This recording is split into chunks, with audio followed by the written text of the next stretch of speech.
Good morning, everyone. Lovely to join you bright and early on this Friday morning. So welcome to everyone who's joined us here in person. It's lovely to have you here with us. And hello to everyone who is watching later, either on the recording or perhaps on YouTube.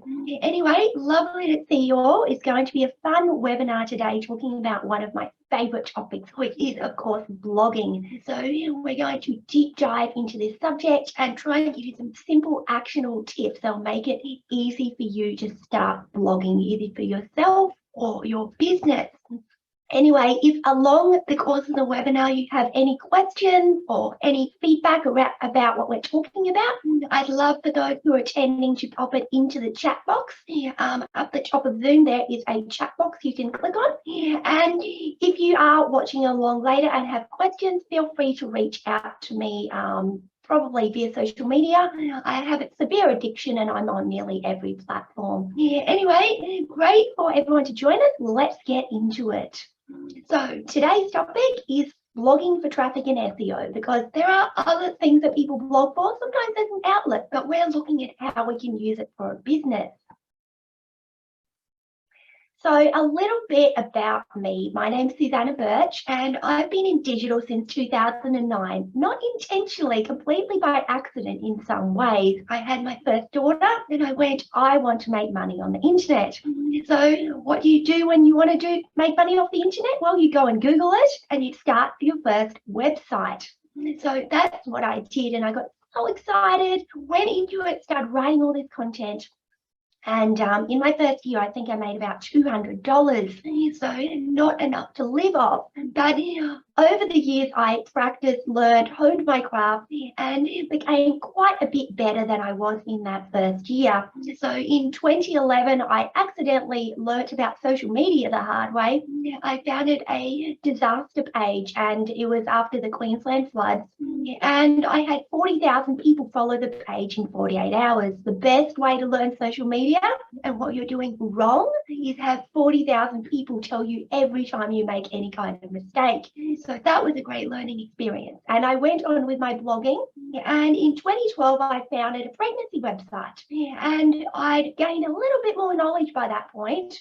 And I grew it to 500,000 views a month, mostly through SEO. And also through some Pinterest and some other social media sources as well. So I'm guessing I've written over 1,000 blogs and articles. I kind of went down the rabbit hole and I started many different sites on different topics that I was interested in or that I thought had great keywords. And I eventually built some of those into a really good income for a while there. And from that, I actually jumped into marketing roles, because when you say to someone in marketing, hey, I've generated this much traffic, I know what I'm doing, they go, hey, we want you to come help with our business. So from there, I worked in agencies. I've worked with different businesses in medtech, hospitality, construction. I've worked in all different fun roles because I love you and love looking at different ways to get in touch with customers and find their pain points. So I also studied journalism and marketing. Journalism, well, honestly, I had to unlearn many of the things from journalism to learn how to be a good blogger. And when it comes to the marketing degree, well, the best way to learn anything, of course, is to do it yourself. And although marketing, absolutely learning it at uni taught me a lot of the background information, the foundation theory about why I was already doing the right things, it didn't teach me a lot of new things, because most of it was just explaining why what I was doing actually worked and reinforced that. So although study can be a great thing, the best way to learn anything is get in there, get your hands dirty, try something and see what works. I know with blogging, it took me about 100 posts back when I had no idea what I was doing to actually get some traction, and writing those first 100 posts really taught me a lot more than anything I could have learned elsewhere, other than what I'm going to teach you today, of course. So I have this aversion to going along and learning from gurus or experts, and sometimes that can be a bad thing, and it can mean that I end up learning things slower than someone who went to a course. But on the other hand, sometimes when you do try things yourself, You learn and figure out new ways to do it that other people aren't doing. So I'm hoping today's webinar will give you some new ideas you may not have come across in any other SEO and webinars, and give you a new perspective on how you can actually get into it without tons of jargon and difficult instructions. So let's go on.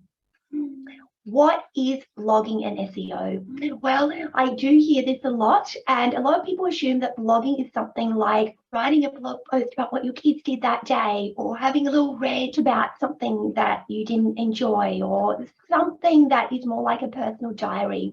And that may have been true a decade ago, 2 decades ago, during the earlier days of the internet.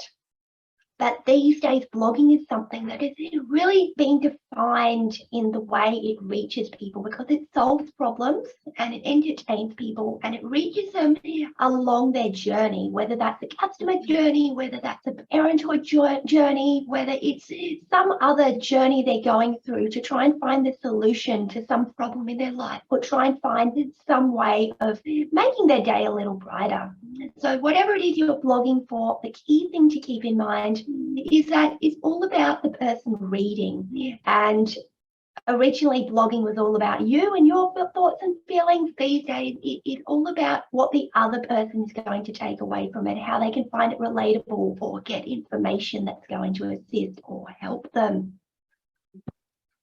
So what is SEO? Now, you've probably come across the term SEO, and it stands for search engine optimization, which sounds like a big, scary, complicated idea. However, we can boil it down to something much simpler, and that is essentially it's making Google happy by giving people a good experience on your website. Now, what is a good experience? Well, it's answering the question they asked, it's solving their problem, and it can be something that can be tracked by Google and yourself, of course, through the way people engage with that website. So if someone visits your website and they stay for 10 seconds and press the back button, well, they probably didn't have a good experience or get the answer they were looking for.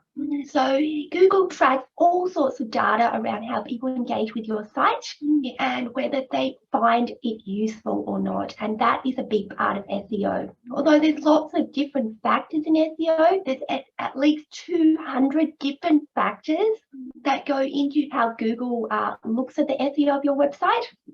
The good news is that most website platforms will, to some extent, have those things inbuilt into them. There are some things that you need to work on and optimize yourself, but you don't need to stress that there's 200 things you need to do all over your site every time you write something new. The main thing to keep in mind is the user experience. How easy is it for people to find what you're saying to solve their problems? And how easy is it for people, once they get to your site, to actually get the experience they're looking for? So in the end, SEO is about ways to increase the type, quantity and quality of visitors to your website. So SEO is all about the site experience for the entire website. But what is a blog post? And as I said earlier, this is something that a lot of people are a little confused about. So it's essentially something that's going to be different for every industry and every person, but they do share some commonalities. So I'd love for those who have joined us live today to pop into the chat what you think a blog post is, because that will vary based on your industry and the people you're engaging with as well. So generally speaking, a blog post is a way of solving problems, generally in a more niche way, being relatable and entertaining and helping someone along their journey. When it comes to pages, those are a little different on a website. They are solving problems, but not in the same way a blog post can. So we're going to take a look at the difference between pages, which you're probably familiar with on your website, and blog posts. So Is it a blog or is it a page? I do come across this confusion quite regularly. So pages are something that generally feature on your site menu and are more relevant in a broader sense to anyone visiting your site. So you'll have pages like a home page, an about page, contact page, maybe a services page. And all of those are answering the primary questions about your business. But blogs, on the other hand, blogs are all about answering individual questions that people have and problems and pain points instead. So pages are static. They're always going to be in the menu. You're always going to have the basic information on your site. Blogs are much more chronological. So what I mean by that is you post a new blog tomorrow, it's going to bump yesterday's blog or last week's blog down the list. So the thing about blogs is if someone's looking at your blog page on your website, they may not see the older ones. But the good news is Google sees them. It doesn't matter how old they are. In fact, it's good when a blog post is old, because the older they are, the more data Google has on them. And the more data Google has, of course, the more people Google will send, hopefully, to your blog. So pages are more formal as well. They're often talking at people going, this is what we offer, this is who we are, this is how to contact us. Blogs can be more conversational and more intimate and more relatable as well. Pages are much more general, like an about page. Well, people are interested, but it's a very general, broad look at your company. When you're writing a blog, they can be much more niche, talking about a specific problem you had in your company as opposed to the whole company.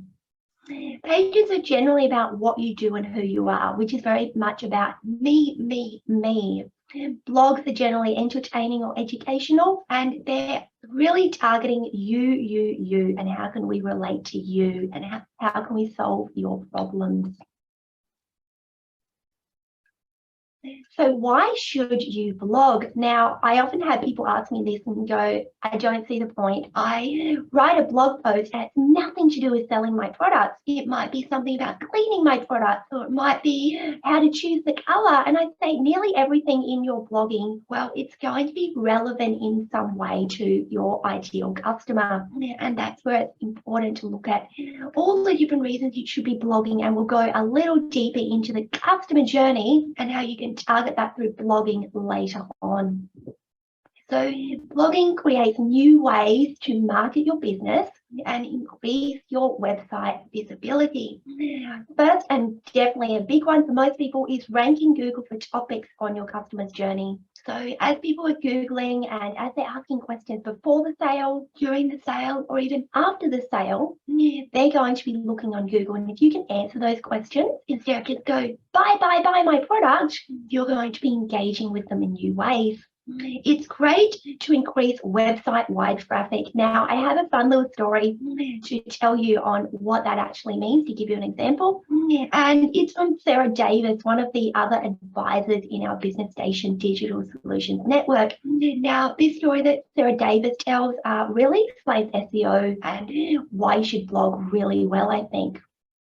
So imagine that there's a highway and you're driving down the highway, and as you're driving, you're thinking about buying a new car, and on the side of the road you see a car yard selling cars, and in the car yard are just 3 cars, and you think, not sure, I'll keep going, there might be other options. You come across another car yard a few minutes later and it has 30 cars in it. It's much bigger. Which one would you buy from? In most cases, people are probably going to choose the bigger car yard, and that's for a range of reasons. They might have better warranties. They've probably got a lot better selection. Based on that selection, they probably have sales staff who have a lot more knowledge across different types of vehicles. They may have better buying power, so you get a better deal when you purchase a car through them, and so on. And Google's a little bit the same way. When it comes to a website that only has 3 or 4 pages on it, it doesn't have enough data about you to really rank you well, especially if lots of other websites have more data. But the more content you add to your site, even if it doesn't feel directly sales related, even if it's just answering questions or educating people in your niche or industry, if that's happening, if you're building up your site with content in the written form and different pages and blog posts and so on, Google will see that and it'll use that to inform how it feels about your site. Imagine Google as the person buying a car. When it comes to your site, if you've got more content, it's going to think the entire website is better, not just the blogs, but it's going to think your homepage is better because it's associated with those blogs. It's going to think that your services page is better because it's associated with having more content on the site. So although it can feel like each individual blog post may not have a big impact, it does actually help the entire site. So back to what we're talking about is why you should blog. And third on that list is attracting extra backlinks to your content. Now, we'll have a brief look at backlinks later. They can be a little bit of a confusing topic, but essentially, whenever anyone on the internet has a link to your website, Google sees that, and Google sees that as a form of endorsement for your website. So blogs are a great way to attract links to your website. I've even had the media link to my blog simply because if you're ranking at the top of Google for a particular blog topic and you answer all the information and questions people have on that topic, people aren't going to rewrite it. They're going to link to your answer because they go, hey, you did such a great job. We don't need to do it. So the more links you have to your site, the better it is for your website. Now, another one, and one not everyone's aware of, is more views for Google My Business, also known now transitioning to Google Business Profile. Now, that is essentially the little business information that pops up when people Google your business over on the right-hand side, or it pops up at the top or on maps when you're searching for a local business. Now, the great thing is Google, once you've verified your site, actually will list that map listing or that places listing whenever someone Googles a word that's on your website, even if it's not on your Google Places listing, which basically means you can add all this content to your site and it's actually helping people find your listing on maps as well, which I think is fantastic. And last but not least, and a favorite of mine, is content to repurpose on other channels. Now, what do I mean by that? Well, I am a lazy marketer. I don't want to have to recreate things for every channel that are completely different or come up with new ideas. I don't have time for that. I'm way too busy. So the less I can do and the more I can take away from one piece of content, the better.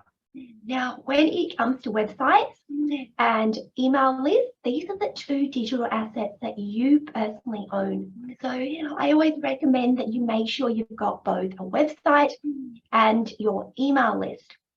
Now, the reason for this is social media can shut you down tomorrow. You could lose your page. They could change the algorithm so none of your followers see your posts. They could change the rules about what you can post. Look at Instagram. Recently, they changed from a photo platform to a video platform, and you've got no control over that.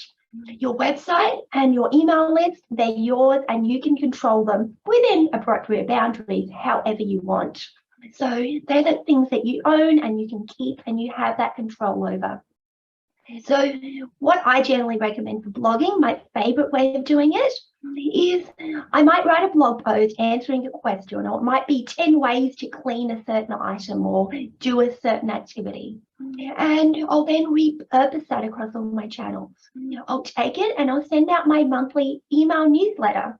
And then I've got a topic for that month which engages people and gets them clicking through to the website.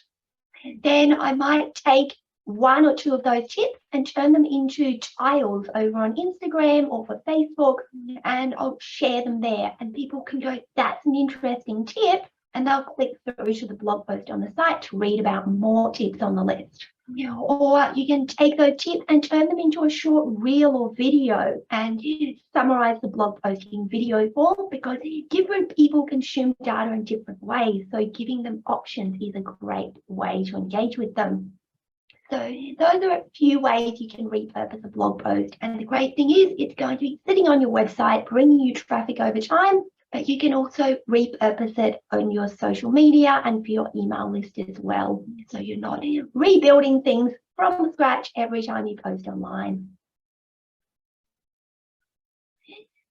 So, little note on one of the great things about blogging, one of my favorite reasons for blogging, is the fact that it can be so organic when done right. This is an example of blog traffic, a business that I came on board to help with their digital marketing. And they only had 10 pages on their entire website when I started. And I went, oh, what a great fun opportunity.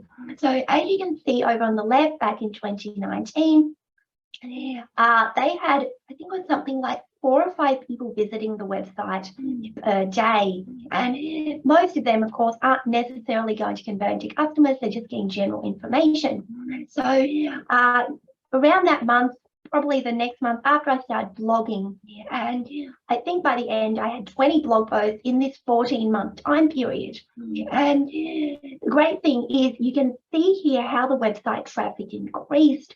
People kept coming to the site, not just for the blog posts, but the homepage started ranking better. And the Google business profile started getting more hits, and so on. And this lot, because I can only do a shorter time period, it only shows up till the end of 2020. However, the website these days is getting around 100 and 150 hits a day now. And the great thing is, although I'd love to get more traffic, with how I blogged, I've made sure it's targeted problems that people actually have for this particular industry. And so instead of chasing just the people who have problems, I've also chased the people where they will convert into customers of the industry. So I've tied it all together that way as well. So this is one great example of how you can utilize blogging. And honestly, I kind of dropped the ball on blogging since then. They're only publishing maybe 1 or 2 blog posts every 6 months. So although we haven't been blogging as much, the good news is that old blog posts actually increase in traffic over time. That's because Google has more data about them. So while social media, you can jump on there and do a post and get great engagement today. The bad news is in 48 hours, no one will remember or care what you said because the news feed moves so fast. You've got time decay. Blogs are the complete opposite. In fact, the older they are and the older your website is, the more links you'll get, the more engagement, the better rankings you'll have as Google gets data about you. So even if you go really hard and do tons of blog posts for a year, those blog posts are going to increase in traffic over time to help your entire website. So instead of going, hey, I need to go back and blog all the time, even if you can't, blog posts are still working after you stop.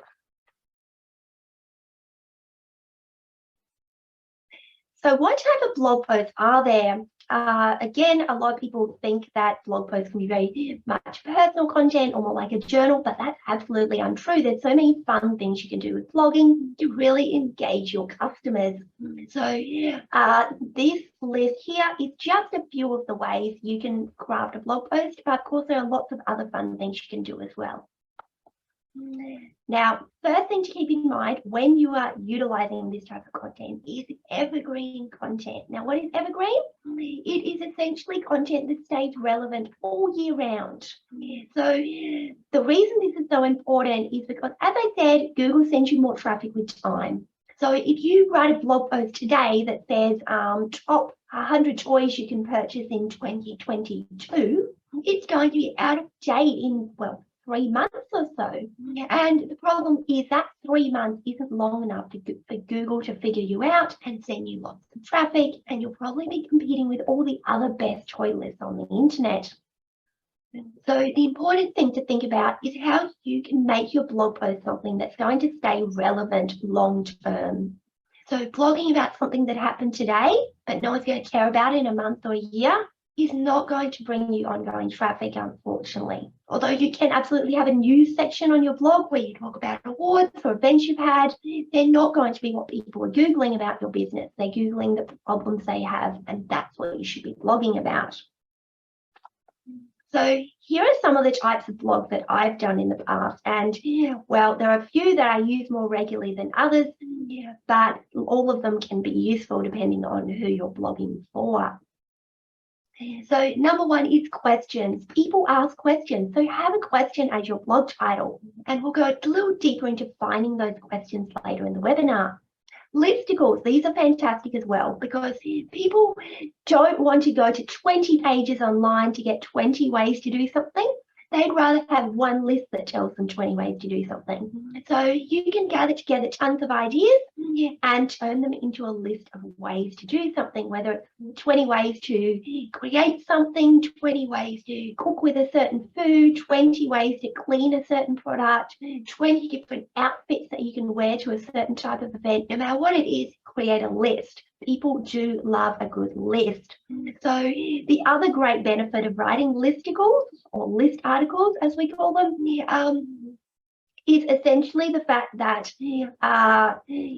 you can write them really easily and really fast if you don't like writing. And I know a lot of people go, I don't want to write because I don't know how to write, or I hate writing, I'm more a visual person. And that's fine. If you write a list, it's way easier to write a decent number of words, because every time you add an item to the list, just add a 100-word explanation or even 2 sentences explaining that item, and they really add up pretty fast.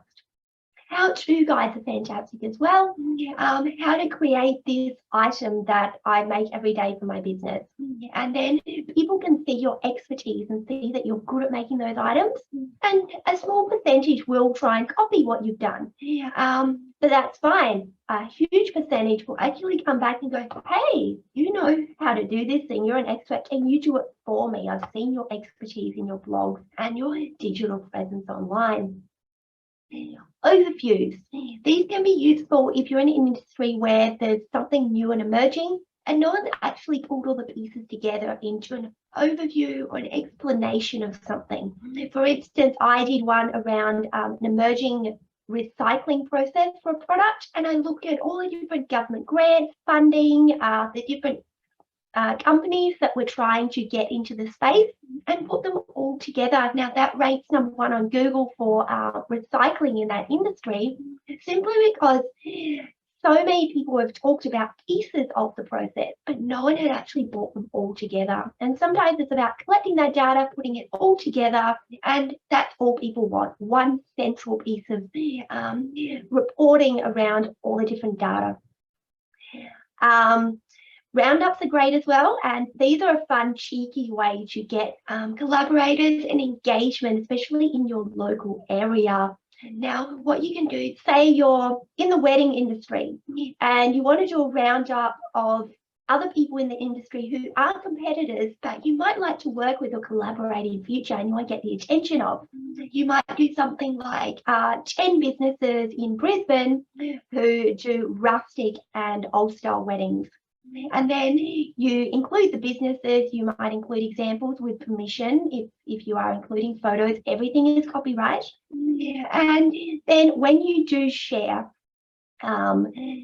that content, you can share it on socials and tag them and engage with them. And people love when you talk about them and mention them. And if you're mentioning someone's business, a lot of the time, that's going to turn into great opportunities for you in future, because they'll go, hey, you mentioned me. I feel like I can do something in return for you.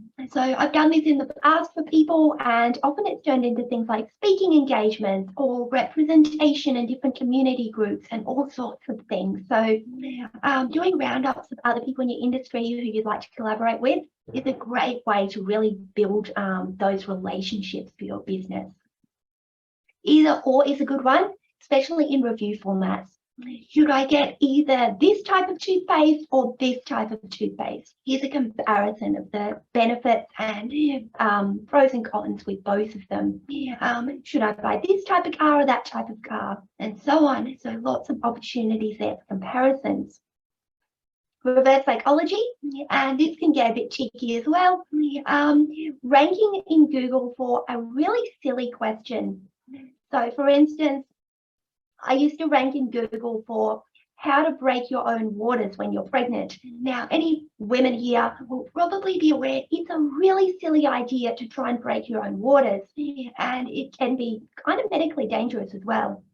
So once people clicked on this guide title, They then got a big article about all the reasons you should absolutely not try and do this at home. Yeah, so essentially you're taking a question which is quite silly for your industry, where you're like, hey, I can take that question and show them the actual information they need so they don't make a bad decision. And that's one example of how you can do that. You can put lots of things around and play around with concepts out there as well. Now, last but not least is trending viral topics. Now, these are ones I don't recommend for people who are really fast writers and aren't good at jumping on things really fast. So the reason for this is because you may see things go viral over on Facebook or whatever your social media platform is, and you see a lot of people start to mimic something. It could be a warning message. So at the moment, there's warning messages about issues with Facebook Pay, and they're going viral. Everyone's talking about them. But if you jumped on that and written a blog post about the issues and how to address them and how accurate they were, within, say, the first 6 hours of noticing it on your newsfeed, you might have been one of the first people in Google actually answering this question. And of course, people see things on social media and then they're going to go Google to see if they're accurate. So the great thing is, if you jump on a viral topic quickly enough, you can rank at the top of Google before anyone else picks it up. And I've done this quite a few times. For instance, there was an issue on Facebook a few years ago where Facebook was creating Wikipedia-style articles and featuring your friends' photos based on the topic of the page. And there was one page on babies, and they were featuring photos of all your friends' babies. And a lot of people were stressing out, thinking Google was stealing baby photos. They actually weren't. It was all AI driven. Yeah. But many people were concerned about this. And I saw in the mothers groups I was in and so on, people discussing this, people being very scared, people not sure what to do or how to fix it. So I wrote a guide explaining how it worked, why it wasn't a cause for concern and so on. And I got something like 300,000 or 400,000 people visit that article in the next 3 or 4 days after I wrote it, because it was such a trending topic. And I got on there and wrote an article in about half an hour of it being a thing in my feed.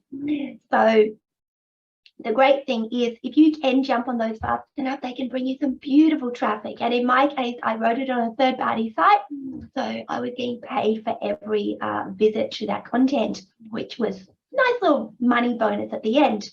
So it's up to you if you jump on viral topics. Just keep in mind they're not going to have great longevity. They're going to go crazy for a few days or a few weeks, but after that, it'll probably be a topic where not anyone's really Googling, because usually the problem gets fixed or it's no longer an issue. So here are a few examples of different blog ideas. This is a list article, and it is on 20 foods and drinks for Labor, what to eat. So you'll see that I included some keywords in that title, foods and drinks, Labor, and eat, or what to eat. So when people are Googling it, they immediately are going to be looking for certain keywords, and having those keywords in the title is going to make it more likely that they'll find me as a match and come read that list. So I also have an image there that people can share on social media, particularly Pinterest at this point. And it's one that got quite a bit of traction over the years.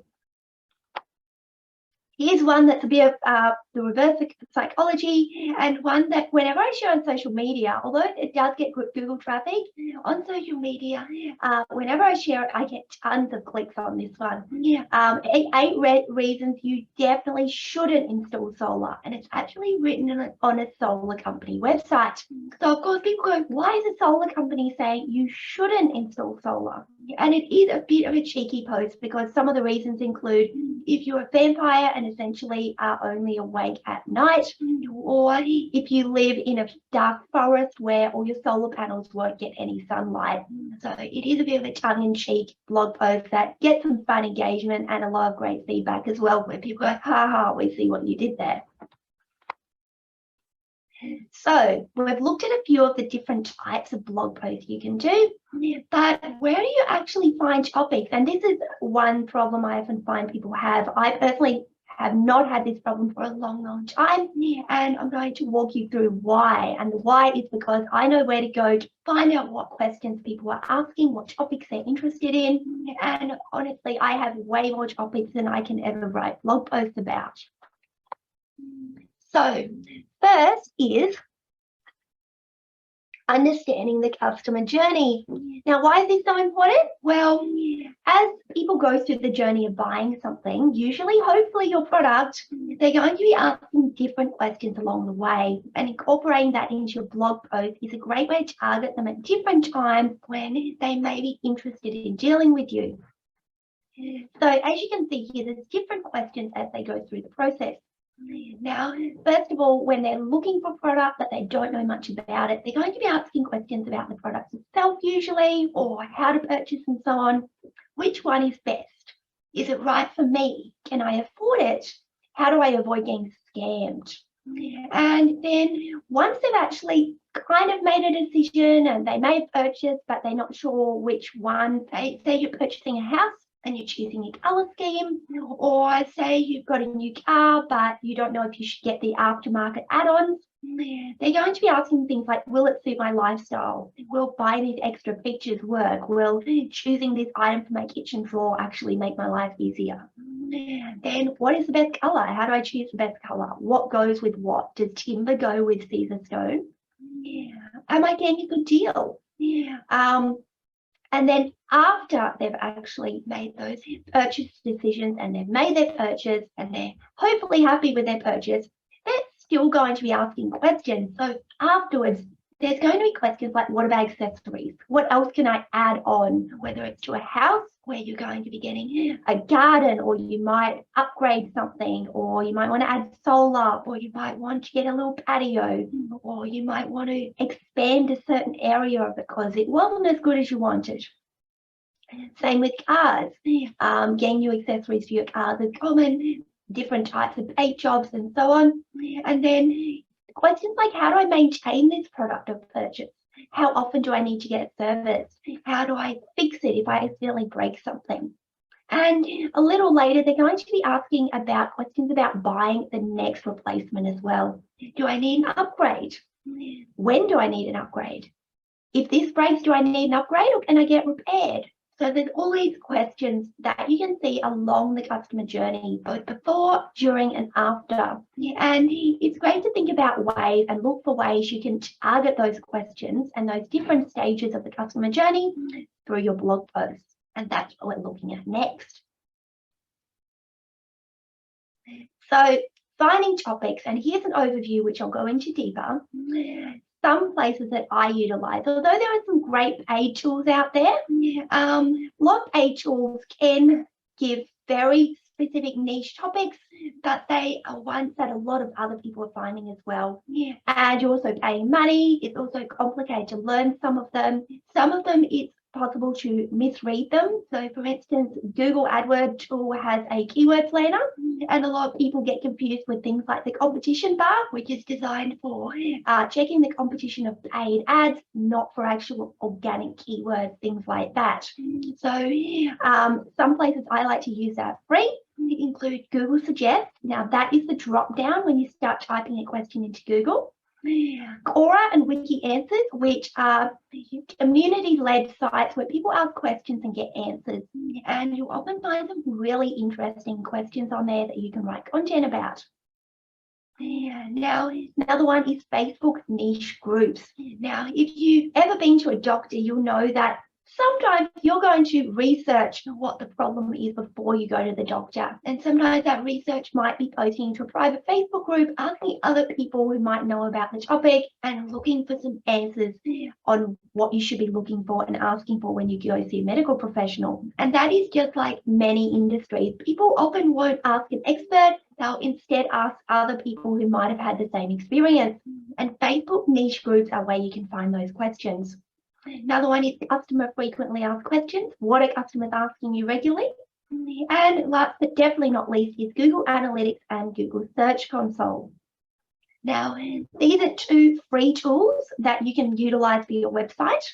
And Google Search Console gives you data about the number of people Googling a certain keyword and the average ranking you have in Google for that keyword, and how many people actually clicking through to your website. Google Analytics does the other side of the analytics for your site, and it tells you what happens once people get to your website. Now, that might be something like telling you what device they're using, what location they're from, how long they've stayed on your site, how many pages they visited. Lots of different points of data that you can help to inform your future SEO and blogging efforts. So both of these tools are fantastic. If you don't have them set up, I would strongly recommend getting them set up. Now, before we go on to the next slide and deep dive into these, I'd love to give you a little story from a blogging workshop, in-person workshop I did maybe 4 or 5 years ago now. Now, I had a lady come up to me after the workshop and say, I've written a blog post and it's on a secondary drowning. Now, the reason I use this example is most people I talk to have never heard of secondary drowning, and I'm sure that many people watching this won't have heard of it either. So, which is why it's such a great example. And she said, should I title it something like 5 Dangers of Secondary Drowning? And I said, no, absolutely not. Because the only people who are going to be Googling secondary drowning and find your guide are people who already know what it is. So instead of worrying about targeting the people who already know what it is, you need to find people who don't know the answer. So you don't want to use the jargon or the medical terminology. You need to target the problem itself, because that's what people are looking for before they even know the answer. Because people don't Google answers, they Google questions. So in this example, I said you can be proactive and you could write a guide on 5 dangers of swimming you didn't know existed, or 5 dangers of swimming for kids, and so on. So you're targeting people before they go swimming with their kids. And then you can also be proactive. What are the symptoms or problems associated with secondary drowning, where people are Googling the problem but don't actually know the name for it? In this case, it might be something like, why is my child experiencing cold and flu symptoms after going to the swimming pool? So you're targeting the problem, and then once they reach your blog, you can give them the answer, which is secondary drowning. So as you can see, you don't want to be targeting the terminology or jargon in your industry, because people don't know that jargon. And honestly, 2 industries are really bad for this in my experience, that's accounting and lawyers, because usually they have all these big acronyms and terminologies. And the problem is most people don't understand those things and they don't Google them. So instead you need to be talking about the problem they fix or the problem the customer's having, and then use that to lead into explaining that terminology or jargon. So on to finding questions. Quora is a fun site to look for different questions people are asking, because there are thousands or probably millions of questions on there. So at random, I typed in Akubra and looked at the Akubra topic over there for Akubra hats. Here is some different questions that you might want to write about if you're selling these in your business. How do I remove mold from an Akubra? Well, that's a really good question, and one that people who've already got one are probably going to be asking. The opportunity here is you might be able to sell them a mold removal product if you stock it. Or if there is no way to do it properly, maybe they stain, it might be an opportunity to upsell them to a new Akubra as well, while giving them information and answering the question or trying to solve their problem as best you can. What kind of felt is an Akubra made of? Well, you could write an answer to that as well. How many rabbits are in an Akubra hat? Well, you could do some kind of cheeky blog post around that. So as you can see, there's all sorts of questions people are asking that you could incorporate into your blogging. Facebook groups, Facebook niche groups can be fantastic. Definitely seek out some of the larger ones for your business and just lurk. See what questions are asked commonly and see how you can incorporate that into your blogging ideas. First of all, has anyone used My Payroll through Xero for timesheets before? Well, this is an example where they've got a problem and you could write a guide on how to use My Payroll through Xero. It could be a 10-step guide on how to do this simply and efficiently. And this would be great if you're a bookkeeper or an accountant and you can show your expertise and people will go, wow, you know how this works. Hey, I don't have time to follow all these steps. I'm going to give you a call, hire you, and you can be my bookkeeper and do it for me because I just do not have the time. Another question. Cooking pasta. After you drain your pasta, does anyone put the pasta back in the saucepan and add a dollop of butter to it? So a lot of people do add oil, but in this case, they're adding butter or asking about it. So this could be something where, say, you're a food photographer or you're a chef or you're a restaurant or something that relates to food. You might do a guide on why you shouldn't add oil, or maybe 10 things you should or shouldn't add to your pasta when cooking it.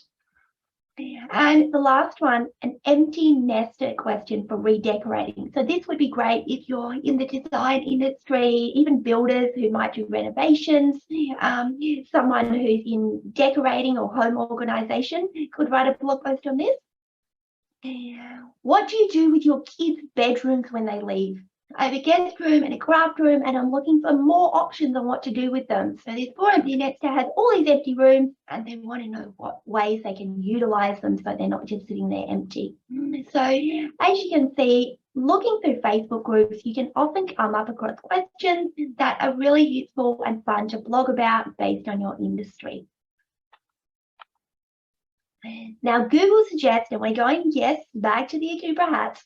Google suggests is the list of questions and search topics that come up when you type in different keywords. And you've probably seen this yourself whenever you start Googling something. Now, the secret to Google suggests is the fact that any of those questions that come up, they are all being Googled regularly. So you already know that people are looking for the answers to this. So if you write an answer to this on your blog, you already know that as long as you can rank reasonably well in Google, you're going to get people visiting your site trying to get the answers to these questions.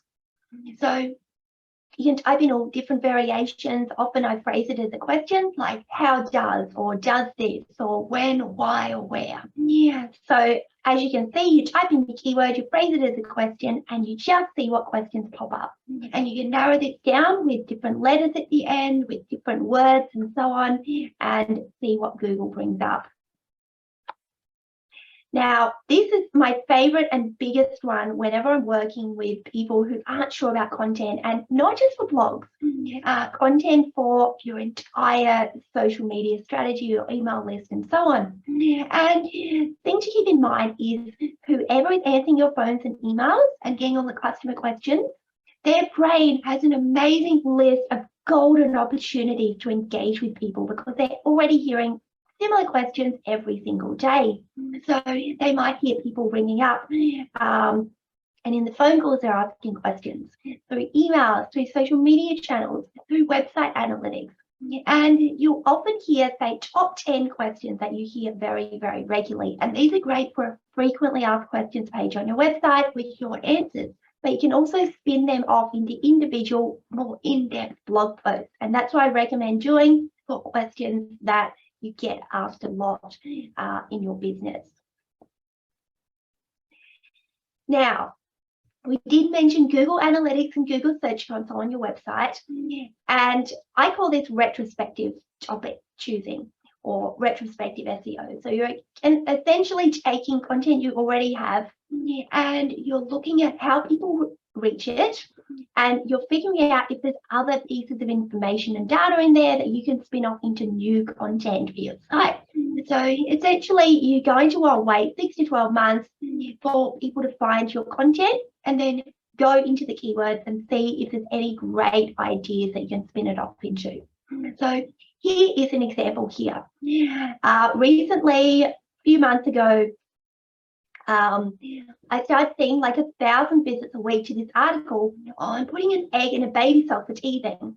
Now, I wrote this because I found it on Google Suggest something like 7 years ago, and it just sat there. I was getting maybe 10 visits a week, and I went, it can just sit there, you know, get a few visits, maybe answer some questions. Then it started going a little bit viral, and I went, what is going on? And I realized there was a TikTok trend where parents were putting eggs into baby socks, and they were doing little TikTok videos, and people would watch that, and then they would go Google the question, does this work? Why does it work? And so on. And so they're all finding my article online. Now, that's fantastic. But if I want to replicate that or do something to get even more traffic, that's where looking at the retrospective keywords is really going to come into play. So I went over to Google Search Console and I had a look at clicks for different queries. And here's like halfway down the page, I was looking, going, they're all related to the content I wrote. But then further down the page, number 3 on the list, ostrich eggshell for teething. Now, I didn't mention ostrich eggshells anywhere. So this might be an opportunity for a future blog post or even to add into my original blog post. So people might be Googling eggs in socks, but there might be a demographic who's also Googling ostrich eggs in socks or just ostrich eggs for baby teething. I don't know. Yeah, but either way, I've taken what I already have and figured out what other people are coming there where I didn't mention their topic and how I can spin that off into something new. So it's worth going back to your analytics months or even years later, and you can find amazing topics that you can then build new content around. Now, last but not least is what do you do once you've got those questions? Blog post titles, honestly, to me, the title of your page is the most important piece of information. Why is that? Because your blog post title shows up in Google as your big title that people read first when they're Googling something.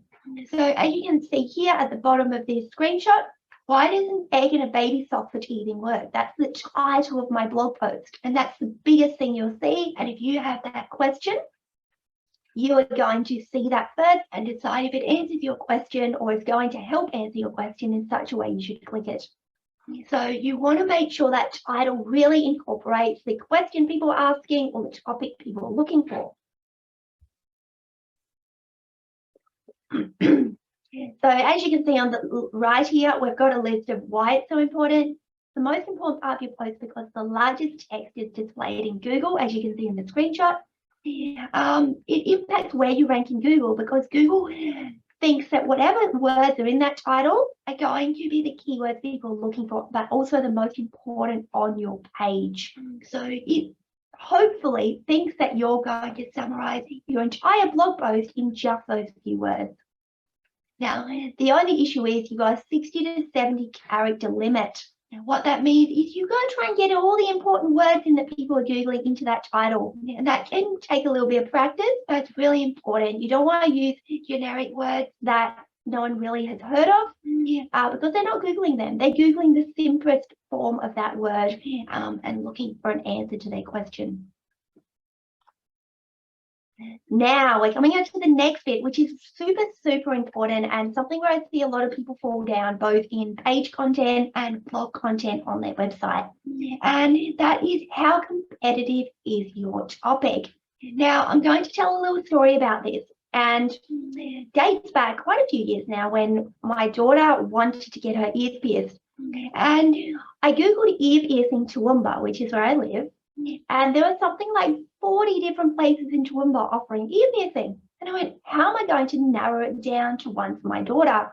So I instead Googled children's ear piercing Toowoomba. Guess what? There was 0 businesses ranking for it. So all these 40 businesses were working so hard just for general ear piercing, but none of them were bothering to rank for children's ear piercing. So in the end, there was only one answer on there. There was actually a Facebook post where someone had asked the question about where do I go for children's ear piercing? Because there's no businesses actually specifically mentioning it. And this is a great example of competition. So with just general ear piercing, there were so many different people competing in that space. And that means many of them might not be at the top of Google and they're going to miss out on customers. But if just one of them had gone over to children's ear piercing, they were ranked at the top of Google with no one competing with them at that stage. And that meant they wouldn't have had to put in as much work to get customers.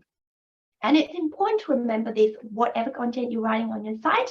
If you write something too generic and broad, you're going to be competing with so many different people. And that's where you need to really narrow it down and niche it down. So how do you actually niche it down? Well, the important thing to keep in mind is that even if you rank in Google for something with not much traffic, it's much better to be on that first page than on page 100. So for instance, say I was going to write a potato bake recipe. A potato bake is fantastic, but everyone in the world probably thinks they've got the best potato bake recipe. And there's probably millions of potato bake recipes from aunts and daughters and chefs and all sorts of people online.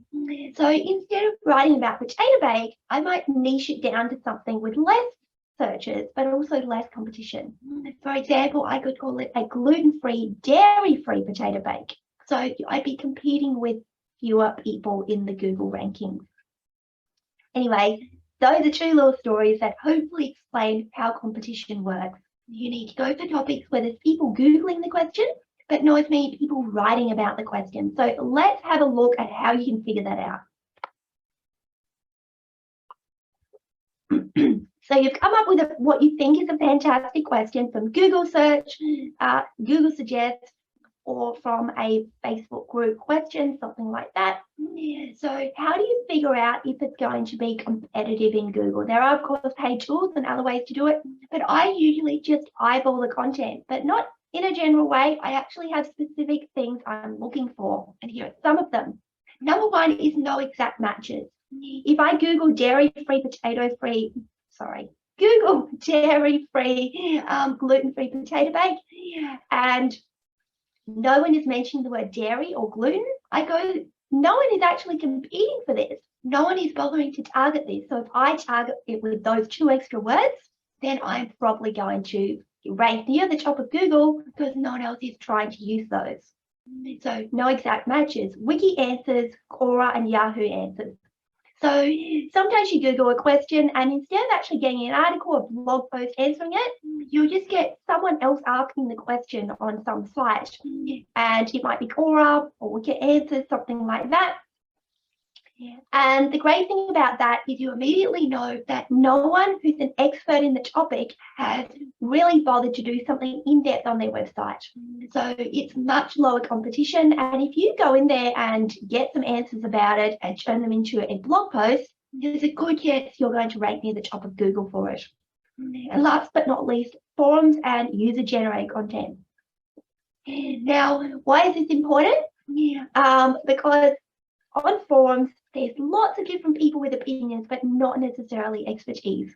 So Google does often rank forums and so on the internet for different searches, but a lot of the time, they're not going to rank as well as a blog post written by an expert, written by one single person. So anytime you see anything like this in a Google search result display, you go, wow, I'm seeing some wiki answers, a forum post, and no exact matches my keyword. I can write a blog post on this and I can rank on Google for this because no one else is really trying. So that's how I check out competition. So let's do some examples in case you're going, what is she talking about? Now, here's an example of low competition, not meaning exact matches in Google. I Googled the question, why do my Ugg boots squeak? So if you're selling Ugg boots, this might be a great opportunity to sell some products that help with Ugg boot squeaking.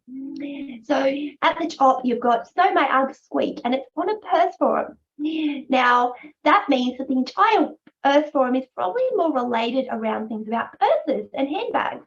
And immediately you know that the entire website isn't even targeting shoes. It's just random. Someone asked a question there, most probably. So it's not really competing. Then you've got Ugg Boots Fix Up on someone else's site on Prezi. And that's great that you can fix them up, but they only mention the word squeak way down in the post. So they're not really competing for squeaking. They're just talking about Ugg boots in general. Then you've got Yahoo Answers, which once upon a time, I don't know if I'm showing my age, but a lot of people used to answer questions on Yahoo Answers, but kind of fell down because people would give one word or one sentence answers. So it's very low quality content and Google knows it's low quality. So in this case, the fact that it's coming up third in Google is essentially saying Google cannot find any decent answers. So if you wrote a blog post or something like 10 ways So 10 reasons your Ugg boots squeak is probably going to have a good chance of ranking at least in the top 3 within even a week, if it's this low on competition. So it can take longer, absolutely, to rank in Google and get traffic. But if you go for something where there's very little good content, you can easily rank quite well and start getting regular traffic to it pretty fast. What about high competition though? Well, there's certain topics in the blogging industry that we joke about, like you just don't write in those. You'll never rank in Google because they're far too broad and they're far too saturated. Everyone has an opinion. One of those is acai berries that you can see over on the right. They were a health fad for a while, and everyone and every health website out there had an opinion about them and wanted to share how to use them.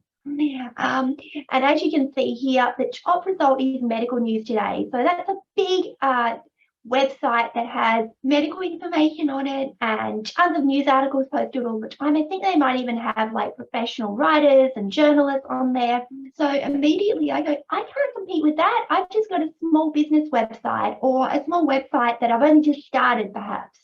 So there's no way I can compete with that. And then the next one is Healthline, another big medical website. I can't compete with that. So immediately I know that it's not a topic I should be writing in because I'll probably never get Google traffic. And some other topics like that are weight loss. Weight loss is one just saturated. Everyone tells you all different ways to lose weight. And the other one is how to make money on the internet. And the funny thing is most of the people writing guides on how to make money on the internet, well, they're trying to make money off the guide telling you how to make money off the internet, but they've actually never done it themselves. But everyone has an opinion nonetheless, and a lot of them can be inaccurate. And over on the left-hand side, we've got how Akubra hats are made. Back to the Akubras. And as you can see, like you've got 4 videos before you even get to other search results. So immediately you go, Google's got tons of content to choose from and it's throwing all these different answers at you that are going to help you. But if you're writing on the topic, well, your chances of ranking well aren't very high.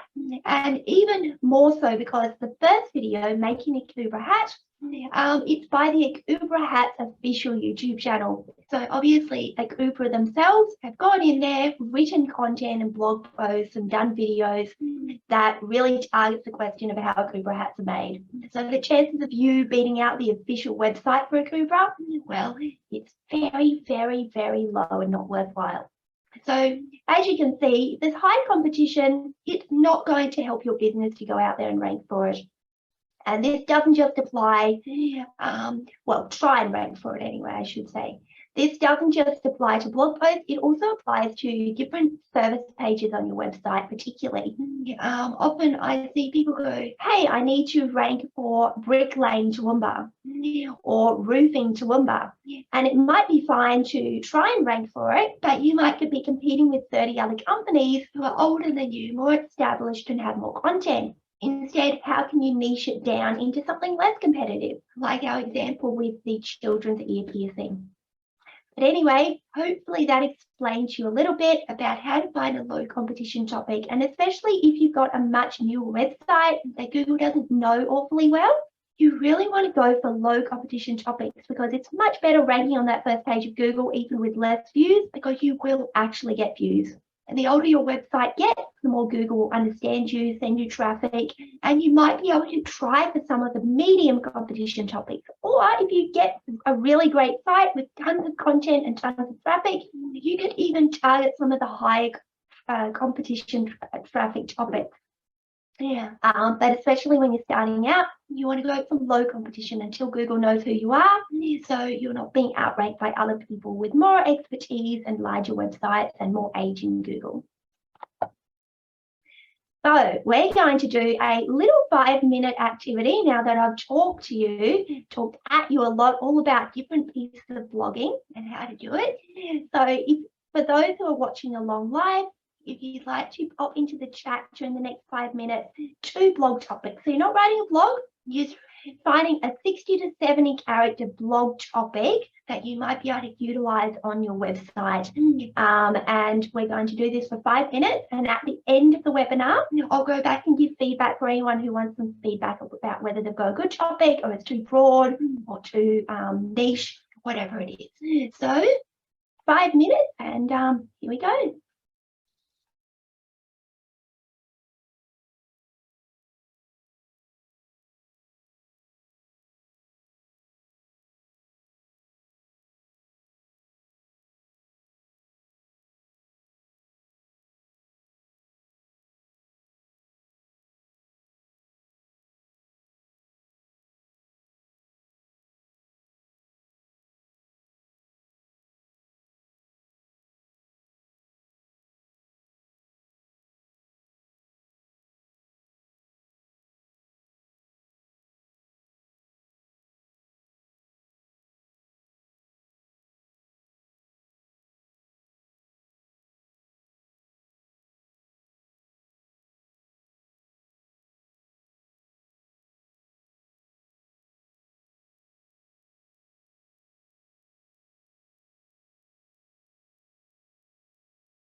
All right, thank you for everyone who shared their blog post ideas into the chat. I'll have a look at those later. It looks like we've got some fun different industries we're working with as well.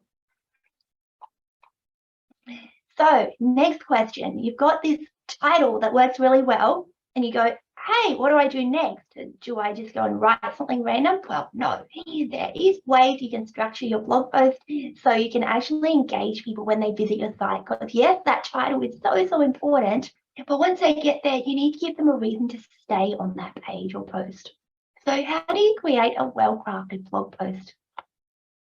Now, first tip is age 12 is who you should be targeting with your blog post. Now, why is it?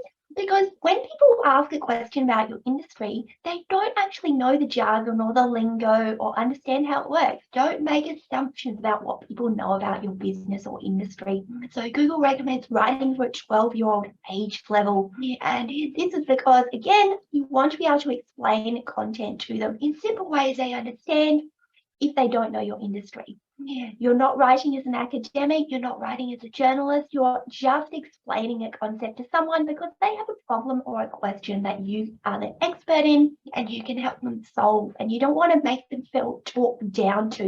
You just want to talk to them in such a way that you can engage them and make them go, hey, you're an expert, but you also helped me, and explain it simply.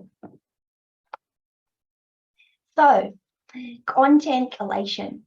This is one of my favorite ways to create content for a website because, again, it's great for laziness. So say I want to write a blog post on the longest list I can make of ways to stay cool during the summer heat. This is something where you can go around the internet and look at all these other topics online, all these other lists. As you can see over on the right, there's 15 ways, there's 30 ways, 10 ways, but no one has brought them all together. And this is where you can go in and get ideas and bring them into one single list. And a lot of people go, is this stealing content? It is not stealing content if you rewrite it yourself with your opinions and your perspectives. And I'll keep saying this throughout the webinar, don't ever take any content from another site without permission. That includes photos, that includes videos, that includes written content. Use it for inspiration, but never copy. So the other thing to think about, people go, but isn't it just copying another expert? Well, no, as an expert, you don't know all the answers, but you have the expertise to be able to see if the answers are accurate or not for your industry. So I don't know everything about blogging, but if you come to me with a question I don't have the answer to, I'll probably be able to find the answer faster because of my experience and my expertise in the topic. So it's about using your expertise to find content that resonates with your audience and is useful based on what you know of the industry and topic. So anyway, it's a great way to get content and add lots of content to your blog post, going around the internet, finding some lists and incorporating it all into one single list. Now, just a reminder about titles. We're going to have the keywords in the titles, but we're also going to take these keywords and incorporate them into the subtitles, which I'll show you shortly. So in this case, we've got keywords, and the keywords are highlighted, bolded here on the screen. 5 ways to clean Ugg boots with water. The things people are going to be Googling are clean Ugg boots and water. So they might want to know, can you do it? How do you do it? 5 ways to do it. Lots of options. So whatever keywords relate to what they're Googling. Should you buy vegan Ugg boots? What people are looking to buy? They're looking for the word vegan and they're looking for Ugg boots. So should and you are not going to relate to the search in any way that's meaningful because they could relate to so many different searches. And 5 ways to avoid sweaty Ugg boots. So people Googling just sweaty and Ugg boots, those are some keywords. And those are ones you can incorporate into your content as well. Now, just a note on that, there's something called keyword stuffing. And that's when you take a keyword, say it's clean Ugg boots, and you use it 20 different times in a 500-word blog post, and that's a no-no. People used to do it a long time ago online, and then Google realized that it's just them trying to rank in Google without actually giving good quality content that is going to be useful for the reader. So don't grab a word and just try and insert it every single place you can. Make it flow naturally. Don't try and reinforce it too much. Another thing to do, you can actually use synonyms as well when writing your content. So say you are writing about 5 ways to clean Ugg boots with water, you might want to use a synonym for Ugg boots like slippers perhaps, or just boots. Instead of water, you might mention something about liquid somewhere in your blog.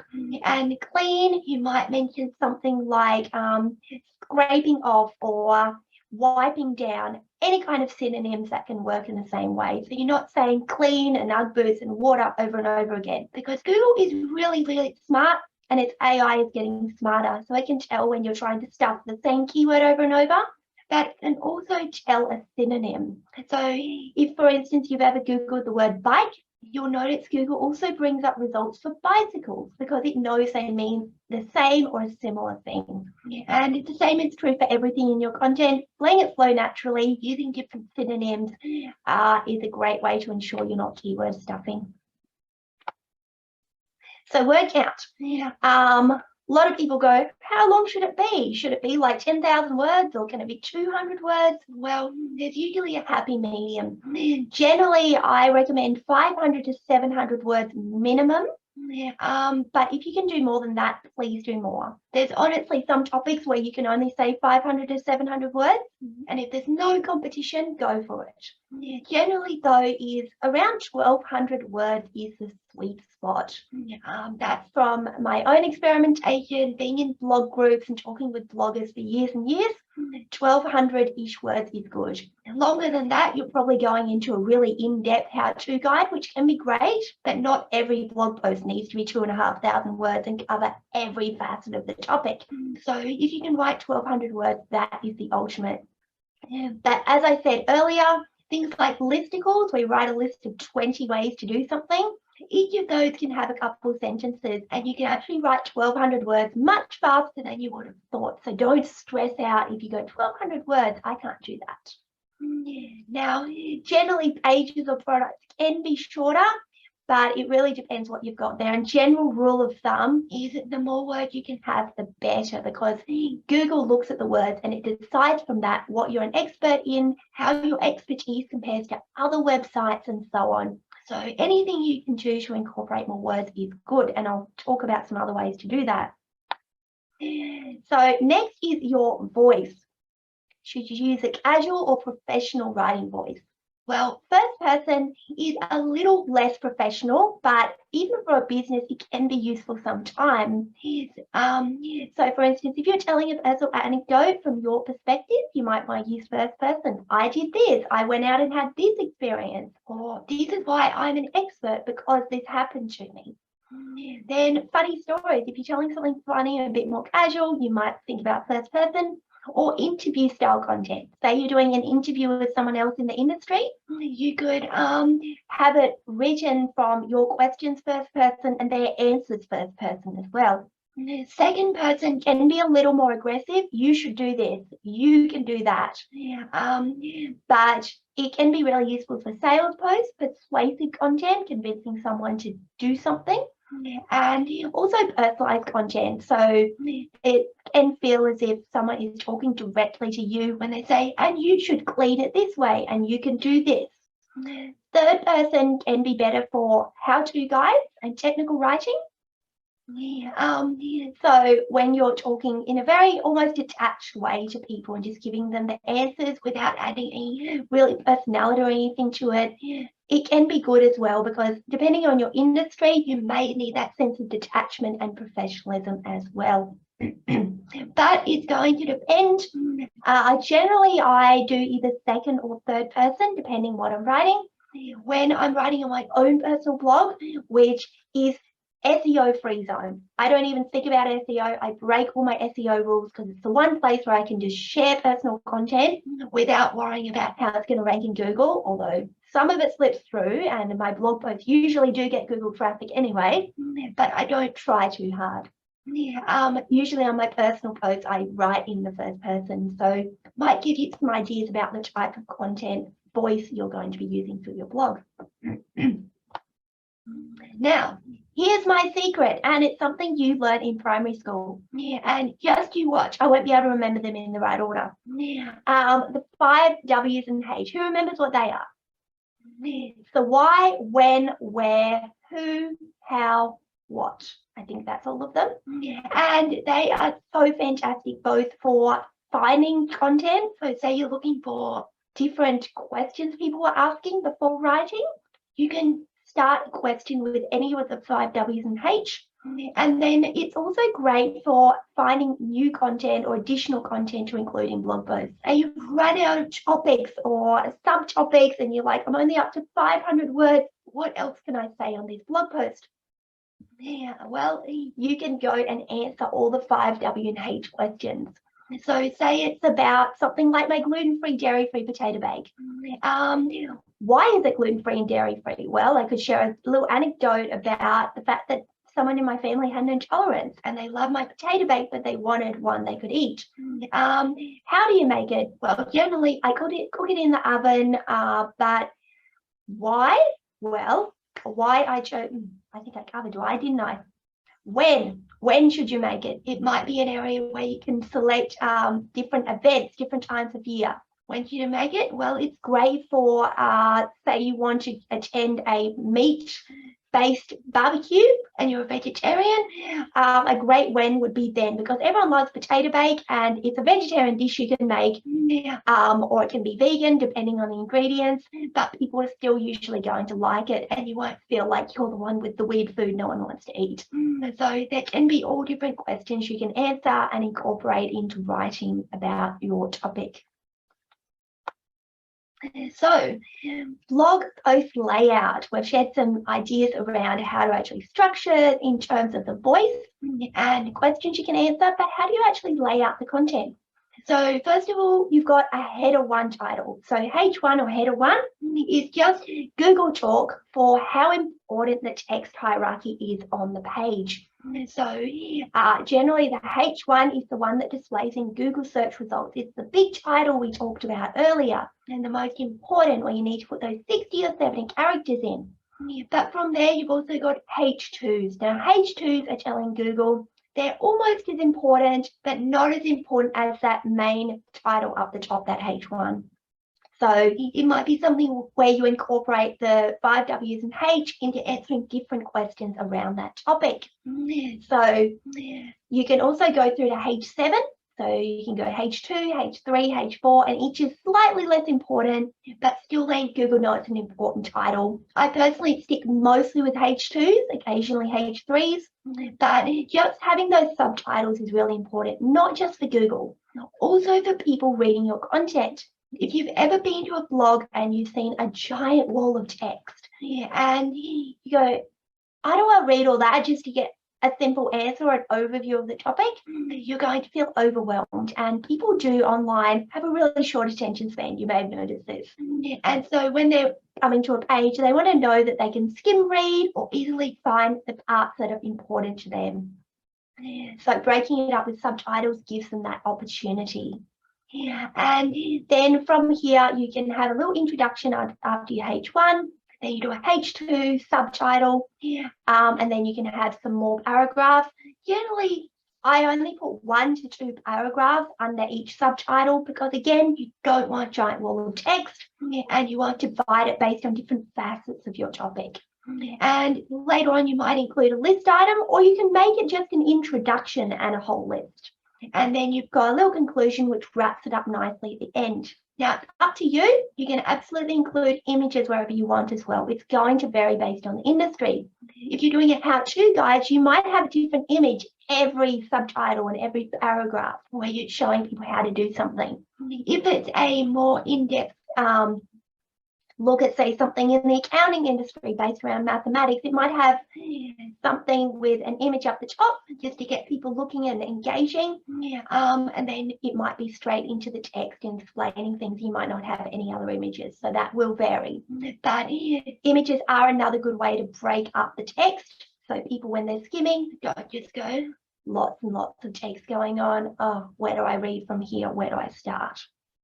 And call to action. We will go into calls to action a little deeper later on. But essentially, a call to action is trying to figure out how you can take the person who visited your blog post and may have never read anything else you've ever said because they found it on Google, and how you can encourage them to do something, to take a further action with you that may engage them. They may not ever become a customer, but even having something soft sell, like joining an email list, can be a way to engage some people who might be your target demographic. Now, a note on choosing images. As I said, you might have a lot, you might have a few. Where possible, professional images of you and your products or your business are fantastic. You should absolutely have them and use your own content, but that's not always an option. So if you've got a blog post and you don't have an image that suits of your own, there are some options out there for getting free images. Of course, you can also use options like Shutterstock and lots of other stock photos if you want to purchase them, which generally speaking is the safest option if you don't take them yourself. But if you need some free ones, here are 3 websites that offer Creative Commons 0 images, which essentially means that you have almost limitless usage of them for whatever you need without having to give attribution or having to pay for them. But that said, you should always be careful using images online.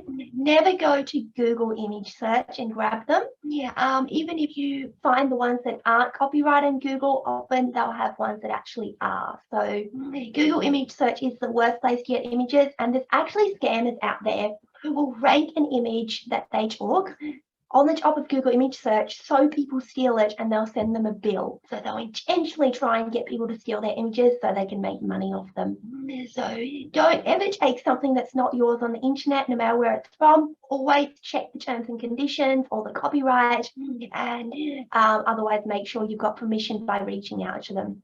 So as you can see, Pixabay, Pexels, and Unsplash are 3 options you can use though for free images, which are probably a lot safer than taking them off anywhere online. So we're going to do another little activity now. We've looked at laying out a blog post, and so now we're going to come up with 3 subtitles based on that title we originally had for our entire post. So say you've got a post around how to lay bricks. You might want to come up with 3 subtitles that are why you should lay bricks, where you should lay bricks, and when you should lay bricks. Things like that. So give it some thought, pop them into the chat when you're ready, and we will do this activity for another 5 minutes.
All right, so that brings us to the end of that activity.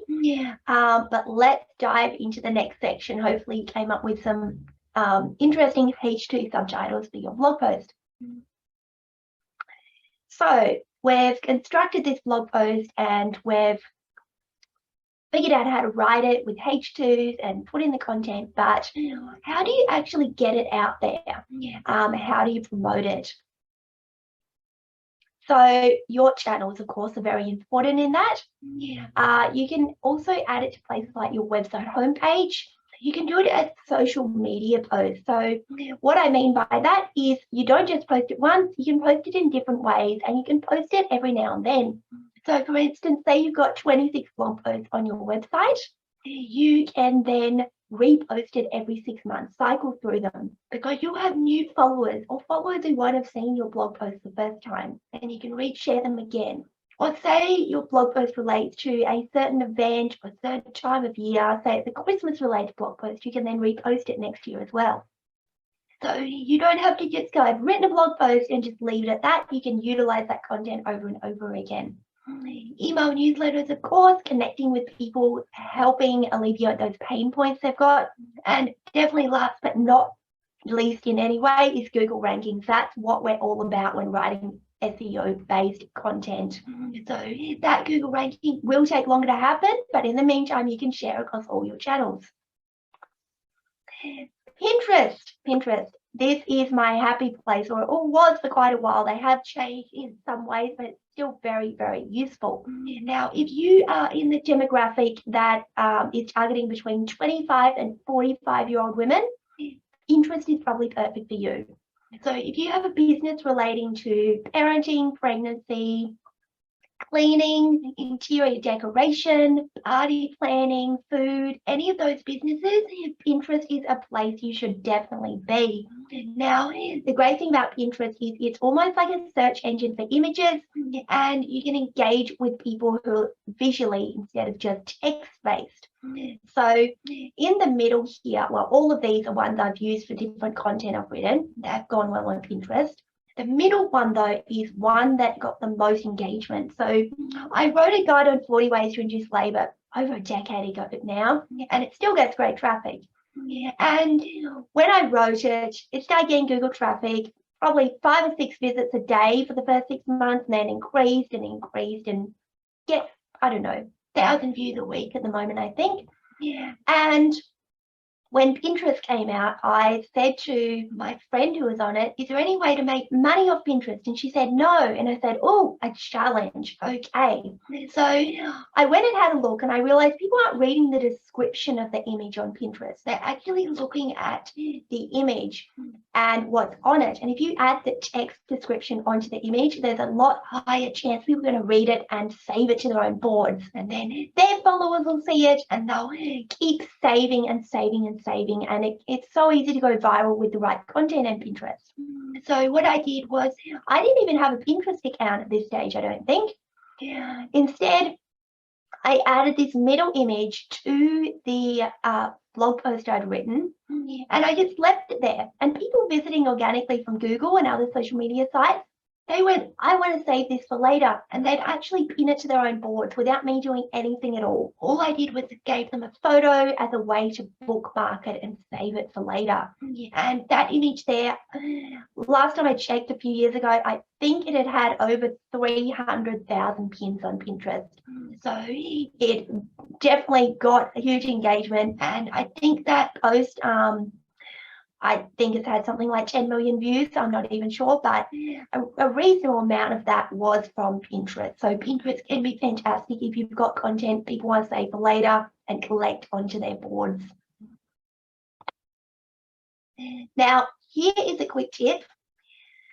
Promote what works, ignore what doesn't. And another issue I see people having when they're blogging is they may have you've already done, 10 blog posts and you go, they're not really getting any traffic. And you come to a webinar like this and you go, oh, here's all the things that I could change or make better.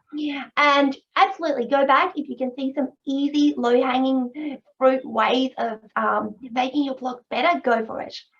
But if you've got something that's in a generally saturated topic, or you've made some changes and nothing's working, don't spend all the time trying to fix something. Go create content that does work. The 80-20 rule applies to blogging as well. And that is that 20% of your content is going to get 80% of your views. And although at this point, I'm much better at picking content ideas that are going to rank well, even when I do pick something that ranks well, it may not always get the traffic I wanted, or the one that I wrote in a hurry without really thinking about it because I grabbed it off a Facebook group idea. It might get thousands of views and I didn't put much effort into it. And that is going to happen. But if something is working, run with it, make it better, optimize it, or take ideas from the comments and feedback you get from it and the retrospective keywords and go copy it into something that's similar in a slightly different pain point. So if something's not working, don't waste hours trying to figure out why. Put a little bit of time. If nothing works, go do something that does work. So backlinks, and I did mention these earlier, we're not going to go too deep into them. As I said, they are essentially whenever someone else on the internet links to your website, and Google sees those as essentially an endorsement of your website. Now, I personally am a big fan of organic backlinks. That's when people naturally link to you without you doing much. And if you write good content on your blog post, people are going to do that naturally because they go, hey, you answered the question better than I could. I'm going to link to your explanation on my website. So backlinks can increase your website traffic. They can create website authority. They can help you reach new customers because not only do they help Google know who you are, they can also be clickable links that people read on another site and click through to your website.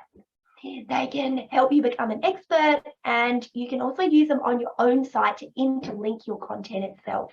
So people go from one piece of content on your site to another one that's related but not exactly the same pain point. So backlinks are uber important, but that doesn't mean you need to stress about them. Now, I don't know about you, but I have way too many websites. And I get tons of emails going, hey, can I put an article on your website and I'll pay you money? Do you have a link in it? Or for you to add a link to one of your blog posts? Never, ever, ever, ever, ever, ever do that. You can get in trouble with Google. If Google finds out that you've been paying or accepting payment for backlinks, it can get very messy. You can actually lose Google rankings. They can give you a manual penalty. So if there's any money involved, don't do it. If you're going to buy backlinks, it's not going to be worth the money. There are sites that go, we'll sell you 5,000 backlinks for $10. They're all dodgy. They're not going to help you. The thing to remember with backlinks is that quality matters. So say your grandma links to your website, that's lovely, thank you, grandma. But Google doesn't really care if she's not really a big website owner, if it only has a little blog. But say Wikipedia links to your article or news.com.au links to you, something like that, Google sees them and goes, they're a big deal. That backlink to your website is a big deal. So if you're going out there and buying backlinks that are from low quality websites, it's going to be a waste of money. So don't stress about backlinks, don't pay for them, don't get money for them. Write good content and you will start to natively get organic links to your content, which will help your entire website. So time to rank, something we have mentioned in passing throughout this webinar. And the thing to keep in mind, as I said earlier, is social media has time decay. The older the content is, the less anyone cares. Google is the opposite. The older your content gets, the more traffic it gets. So there are exceptions to every rule, of course, but I find that most content is going to take between 6 to 12 months to get decent Google traffic, because as it gets older, it gets links, Google tests it, Google sees how long people stay, how they engage with it, and that will help it rank higher in Google. And Google has different factors it uses to determine that, like how much time people spend on the page, how many pages they visited on the site, the bounce rate of people clicking back or leaving, and various other ranking factors. That said, I have written content in low competition topics where there's no one else writing good content to answer a question, and I've ranked at the top of Google within 48 hours. So it is absolutely possible. But if you're not ranking and getting tons of traffic on the second day or the second week, don't stress. Leave it. I don't even bother going back and optimizing or pushing out my blog post really until it's been 6 months, because you get a chance to see how people are engaging with it, what Google thinks, what kind of traffic you're getting to it, and so on.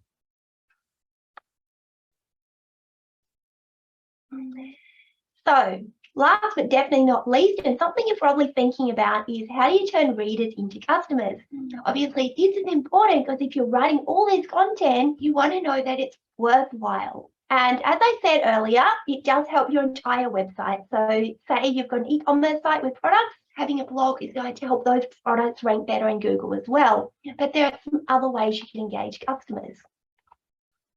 Calls to action, and you can put these in various spots in your blog post. It's up to you, and you've got to think about your demographic, your customer, and what they want. So essentially a call to action is saying, hey, here's another step you can take if you found this content really good or you want to engage further with me and my brand. So you can do things like have them join an email list for further updates in the industry. Download an ebook. So this can be a lead magnet. A lead magnet is when you say to people, I'm going to give you something if you give me your email to go on my email list, or if you join my VIP Facebook group, or whatever it is. So giving them something for free, or even a discount code, depending on your industry, what works. Do you want to purchase an item? Say they're in a buying mode. Say you've got a blog post on 20 different outfits to wear to a christening. And say 5 of those outfits are from your website, or 5 products on there that they could purchase. That could be your call to action. Hey, check out some of the product range I offer for this particular area. Follow me on social media for more updates.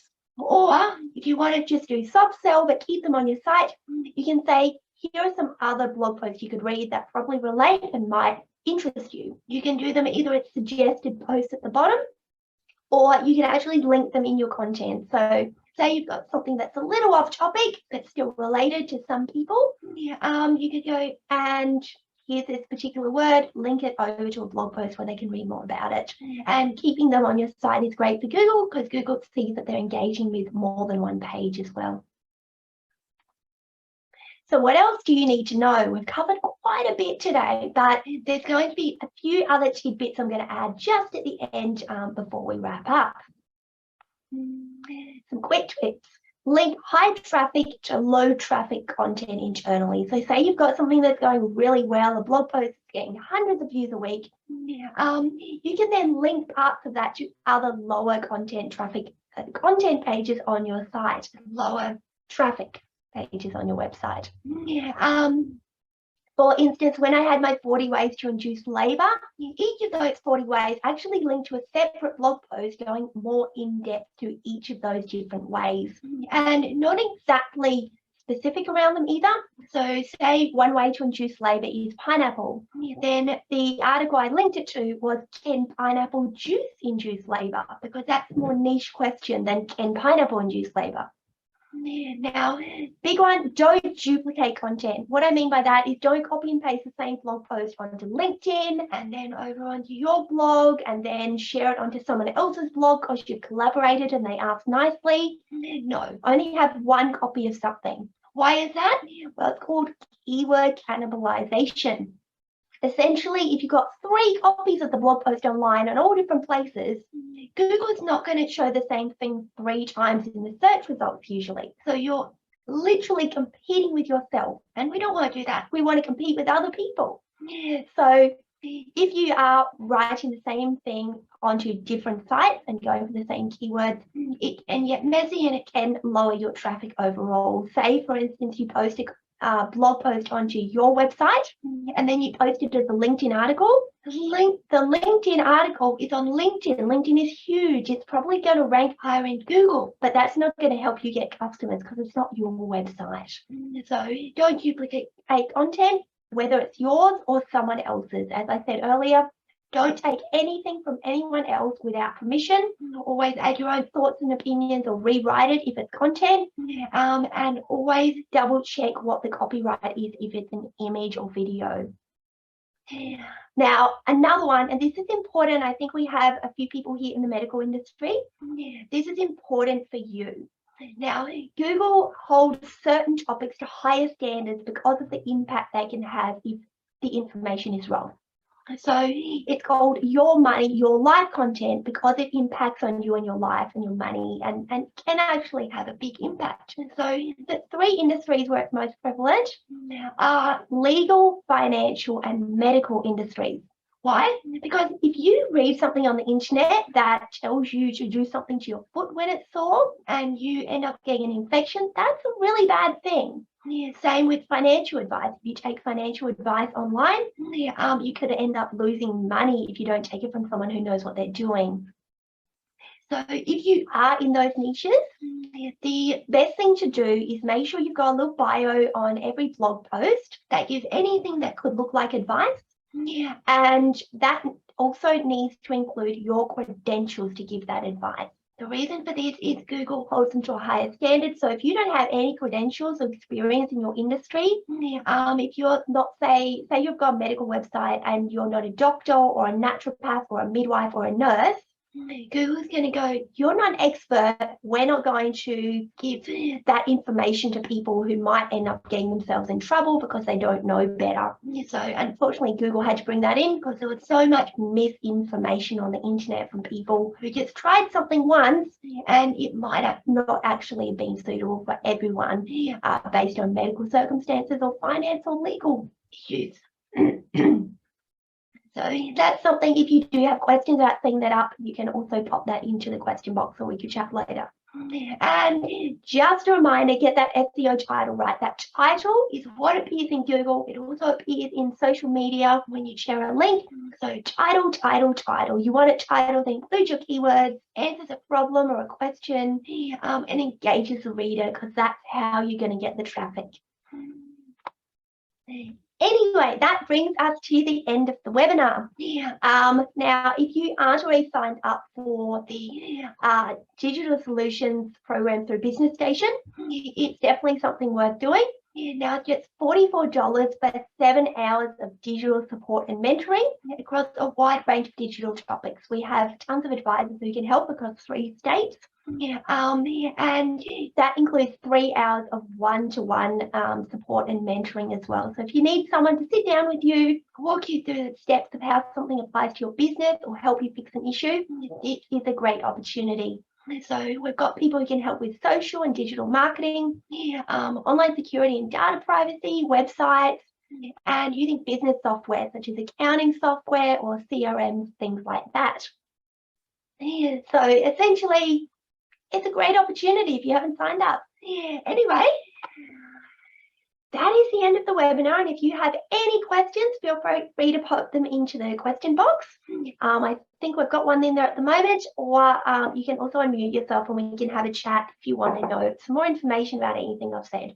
So thank you everyone who's joined us. I'm going to stop recording now. So thank you for watching, for everyone who's watched afterwards as well. Have a great day.